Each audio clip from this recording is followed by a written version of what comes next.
When we're talking about this type of connection, and the meditation certainly helps us do that, you're talking about spirit guides, and there are many faith-based type of organizations and religions that connect with a concept called angels and guardian angels. Could you explain more about that?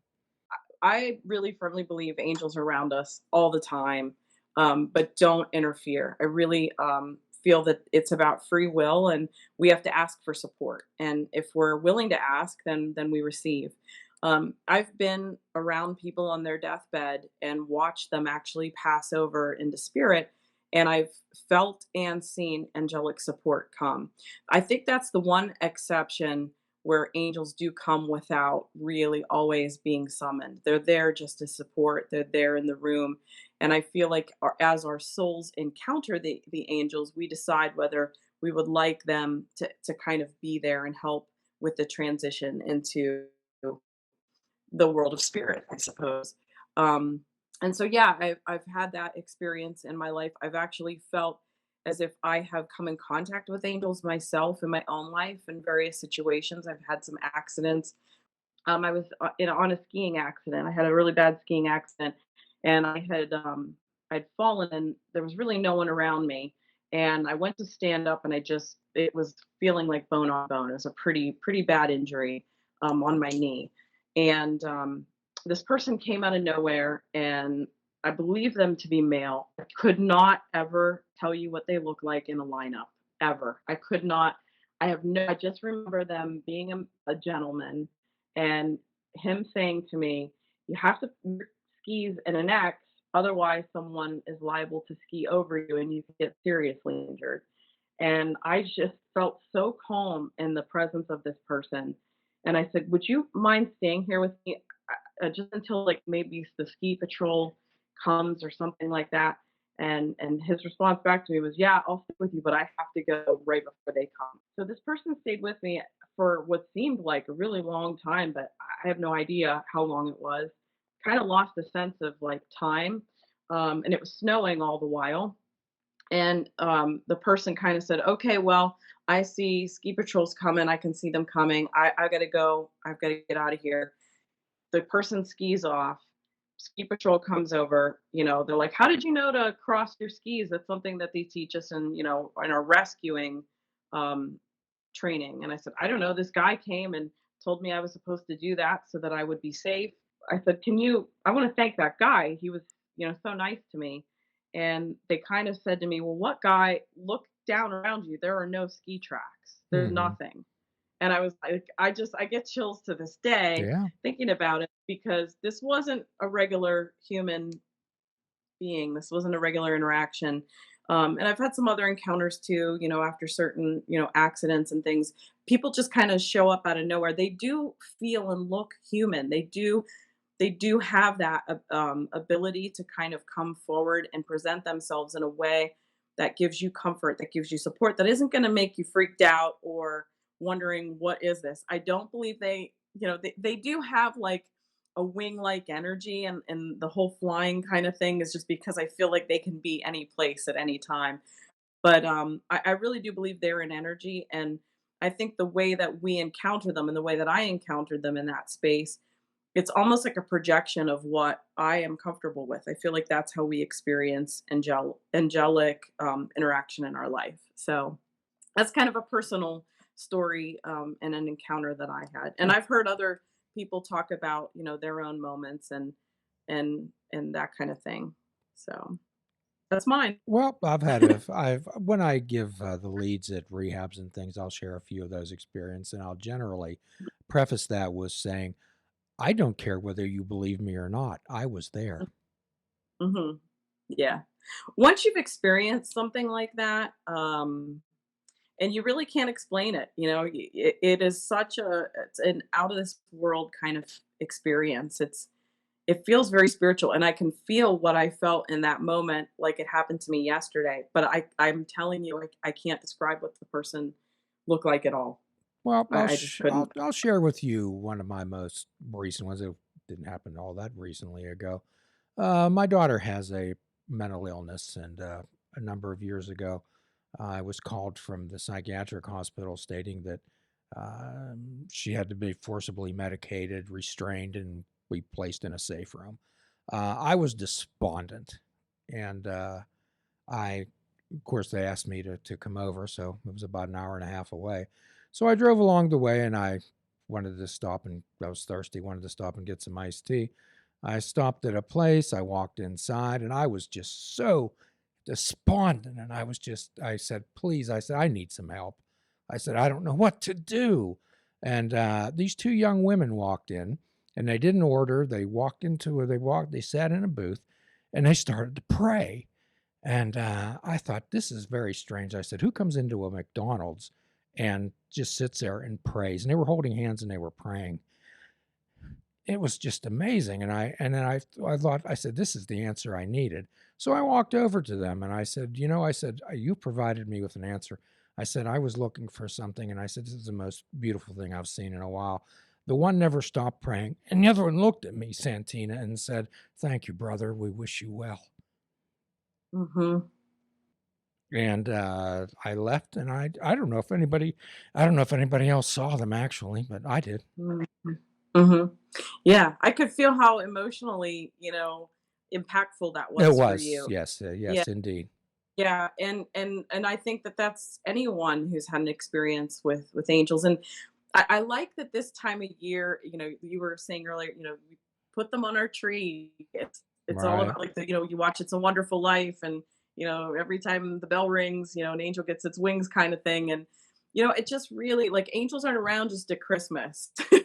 They're not Wow. around just Yeah. like this time of year when they're all over the television and on all the movies and everything like that. They are around all of the time, and I don't know. I think people can be angels as well, and I think that there are aspects to people where they can actually take on the energy of angels. So it may be people in your life that do something for you or say something to you that is just what you need to hear in that moment when you need to hear it or when the action needs to happen. And it's almost like they're working. I really do believe that we can work with the divine, we can work with angels and actually channel their energy. How do you help somebody that says, and I have a strong hunch that you can tell when somebody is, let's say, clogged up with things and they're not able to connect with their authentic self and be aware and present, just understand what's going on. How do you help someone like that? So yes, I do sense that. So I can feel and see people's energy centers. They're referred to as chakras in Yes. some if you've ever been to a yoga class or anything, you'll hear people talk about that. And I look at those as I think I explained this on your show before, almost like energy transformers. It's where a lot of our energy is stored. So a lot of the times I'll connect in with I can sense, someone's throat chakra may be like kind of muted or turned down or isn't activated because they're afraid to speak truth. They're afraid to kind of say the things that they need to say, or they're feeling not ready emotionally to just kind of put it out there in the world. So yeah, I'll definitely connect in with things like that. I'll connect into feelings of kind of uh, indecisiveness inside of people. I could feel what's going on in that solar plexus energy, where they may not really know what decision they want to do and what is the best for them. So a lot of the times what I'll do is I'll connect them to feeling what that energy feels like. And I really am somebody who I teach something called and it's really just utilizing breath work. And I do a little bit of creative visualization in order to move the energy to unclog or unstick the energy in chakra. So what I'll do, a tree person, as you can see, I've got my tree pinging Yes. behind me. So I will just kind of walk them through a little short visualization. And if you want to do it with me, I think now Absolutely. would be a wonderful time to do this just because it's kind of like a mini meditation, but I also feel it's energy work. So it gets energy kind of flowing back inside of you and moving in ways where it needs to and where it's natural. And I use the prana, I use the breath, the life force energy, because that's the most powerful thing that we have. If we're not breathing, we're not moving, we're not alive. Um, so basically what I do is I always advise people, if you're at home right now, put your feet flat on the ground if you can. Try to uncross your legs and cross your arms and all of that stuff. And what I imagine, I like you to imagine that you have roots that kind of grow from the bottoms of your feet that are just kind of just sink them down into the earth. And I just allow yourself connecting with your inner child and that imagination and feel as if, your feet have those roots that are going down, down deep into the earth. Imagine that you can feel the cold clay, the mud as you get down in there real deep, and you can feel that with your feet. And then when you really feel like you've grounded yourself, because this is called grounding energy, when you've grounded yourself, then we're going to connect in with what I like to call earth energy. Mother Earth. We're all children of the Mother Earth. So what I do is I allow that breath. I imagine that I have like a gigantic straw all through the central column of my physical body, which is where all of the chakras are, if you're familiar with them. So what I do is I inhale and I imagine that I am inhaling the earth's energy as I bring that up through my straw all the way to the top of my head. I hold that breath there for just a second, and then I exhale and allow that energy just to come right back down real slowly as I exhale through my mouth. So I'm going to do it a couple times with you. Just, I Please. know it's like breathing on the radio, but it's really interesting to see. It's a really deep breath. And what it does physiologically is it oxygenates your body. It gets a lot of that stagnant air, out of your lungs. That a lot of us shallow breathe all day long, and especially with these mask things on during coronavirus time, it's just hard to breathe. Period. So this is a wonderful thing to do while you're at home. And what it also does, it doesn't just clear your chakras, because a lot of times when we're inhaling, maybe we'll be stuck like here in the heart space. We get past here. This is an inhale. So exhale down from that space and then bring in the inhale. Try to get up to the throat the next time. And then exhale down. Then try to bring it up, to the third eye chakra up here the next time. And then exhale. So kind of what that's doing is you're moving your energy flow. You're feeling where you're stuck. The breath won't go where you're stuck. Your life force energy, when your energy field is in a space of, I don't want to say, it's just in a space of like interruption. That's what we'll say. It's been interrupted or tampered with in some way, or closed down because of protectiveness. We want to just make sure that that's flowing and open up. And what we do is, I'm just going to go ahead and do it and just. I use my fingers just to show you where I'm putting my energy, and then I go.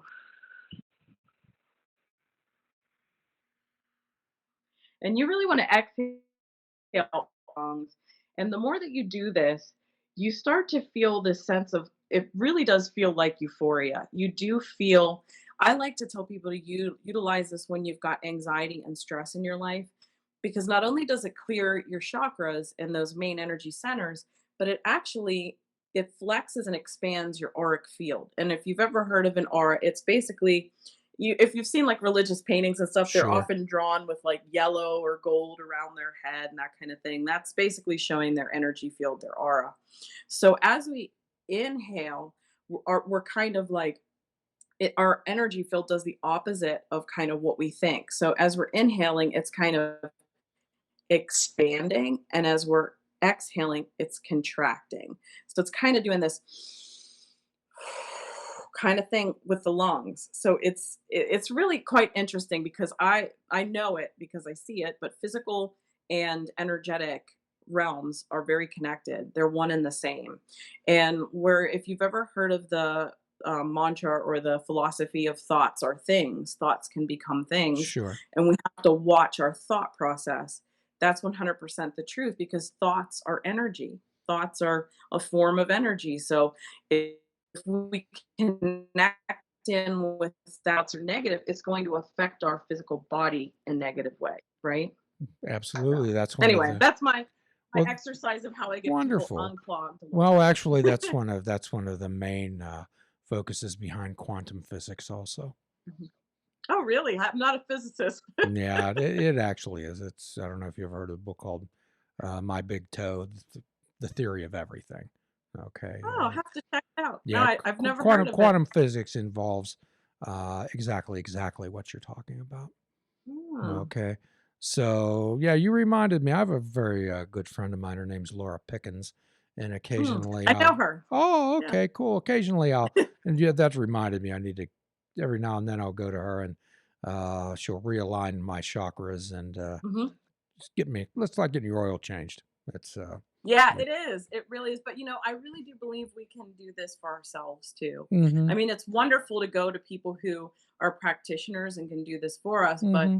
I am somebody who believes that, there is a time and a place for, when you're so depleted energetically where you need that assistance. Mm-hmm. But I also feel like it's up to us to make sure we don't get to that space, right? So you said before, it's all about awareness. So when you have awareness, there just isn't that, you're aware of the fact of like, uh-oh, I'm feeling not myself right now. I've got to do some things to recharge. It's about being So, proactive, mhm. maintenance. Mhm. It's like the 12 steps in 12-step recovery. The first three steps are commitment steps, Santina. Steps 4 through 9 are action steps, and steps 10, 11, and 12 are maintenance steps. Mm, So the, nice. the idea is to maintain what you have, Mhm. and that's what you do. Uh, how were I'm interested. Can you do readings through like what we're doing now? Oh yeah. I mean, during these times, just for safety of both the people who I Yeah. read and myself, I Uh-huh. do I do video chats and things like that. Okay. So if a person comes to you and says, Santina, I'm really interested in uh, angels and connecting with spirit guides. Mhm. I have some friends that are interested in angel numbers. How would you Mhm. help somebody open themselves up enough to have that type of connection?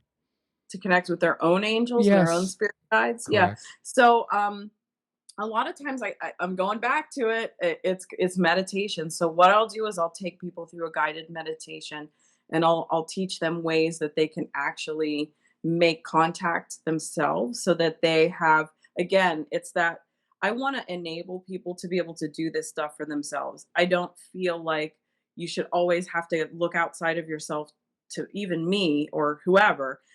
I'm happy to teach you and facilitate that, but it's about kind of creating that relationship for you to have, so that you can call upon your angels and your guides at any time that you can need that.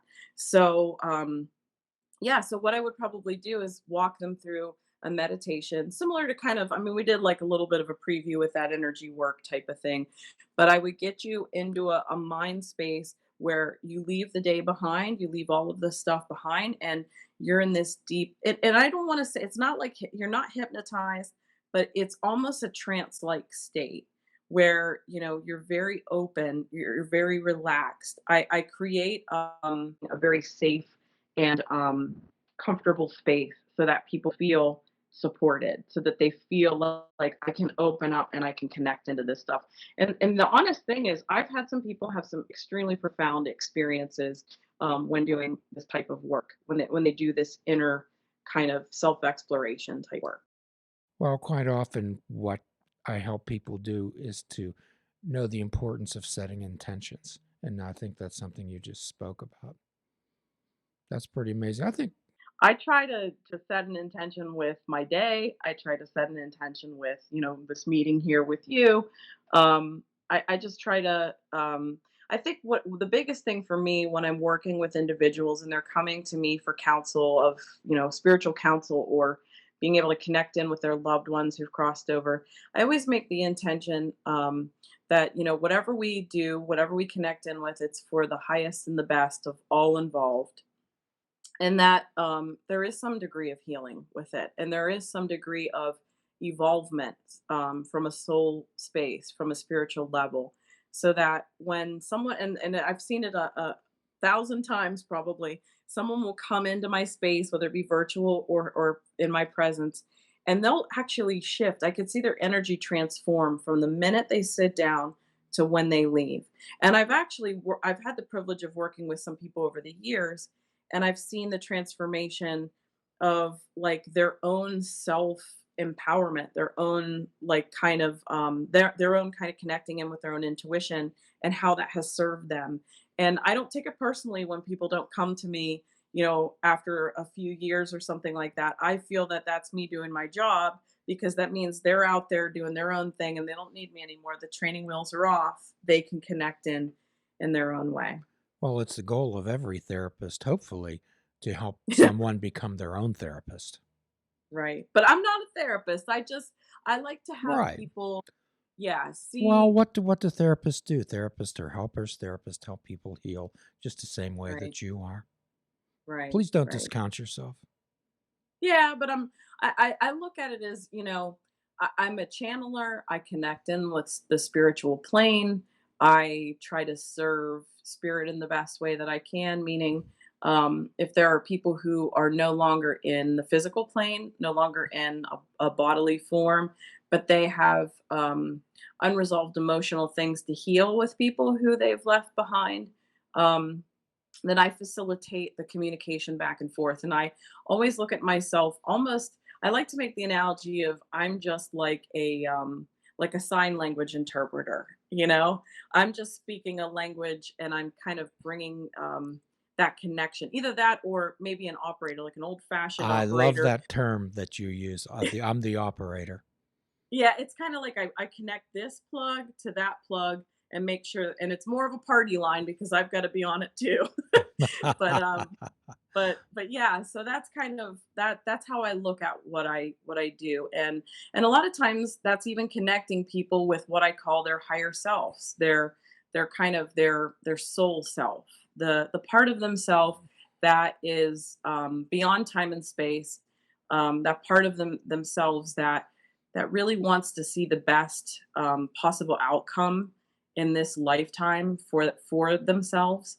And so I utilize that a lot to help people to see an alternate kind of space of where they find themselves at this moment. So sometimes, Santine, I deal with people who have this existential dread that Mhm. they're uncertain as, and it's a great, tremendous fear of theirs. Is is there something beyond this life, or is there not? And a lot Mhm. of those people are trapped in that fear, Santina. What would you have to say to them? Well, what I would say is I know for a fact there is something beyond this. I feel like, I mean, I think the biggest way that I could convince someone of that is just take a look at how you feel. Like when you look at your physical body, so many of us, we look in the mirror and we're like, am I really this age? Is that for real? Because in our minds are time, our minds and our soul, it lives outside of time. And so I feel like when we come to this earth plane, one of the funky things we have to learn to kind of be with is this feeling of the passage of time and this feeling of like transformation as we experience time. And so because we are timeless beings, we don't have that connection to that, which I think is why so many of us are like, I there's no way that's my age. That's not how I feel. I feel like a kid inside. And that's because I feel like we're timeless. We're not of like a timeline. We're not of the physical plane. And I've known this just since, basically I was born. I have seen spirit. I have connected with spirit. I know too many things about people, and their relationships with others who've passed on that I shouldn't know. So just from my own experiences and my own life, I've lived a life where I can tell you 100% there is something after this, and it's really not to be feared. It's natural. It's we shed these bodies and we move on, and if we're made of energy, energy is never lost. Energy just transforms itself. Energy is always constant. So the energy goes somewhere. So even from a scientific perspective, I believe that that kind of maybe explains that. It's not my job to really convince people. They're allowed to have their own thought system and their own beliefs, and if they feel that this is it and this is the end for me, as soon as my heart stops ticking and I stop breathing, that's it. That's all there is. Then we'll just see. Okay. That's how I feel. Well, one of the precepts and concepts of physics is that energy can neither be created nor destroyed. And I love what you're talking about when you said that our minds and our souls live outside of time. And perhaps the next time we get together, there's so much more I'd like to I explore with know. you. So much more. However, I'm hoping that the next time that you and I can get together, we can actually be in the same space. Uh, and I just love having you on. So, if there's any type of a parting message just for today's episode that you'd like to say, what would it be, Santina?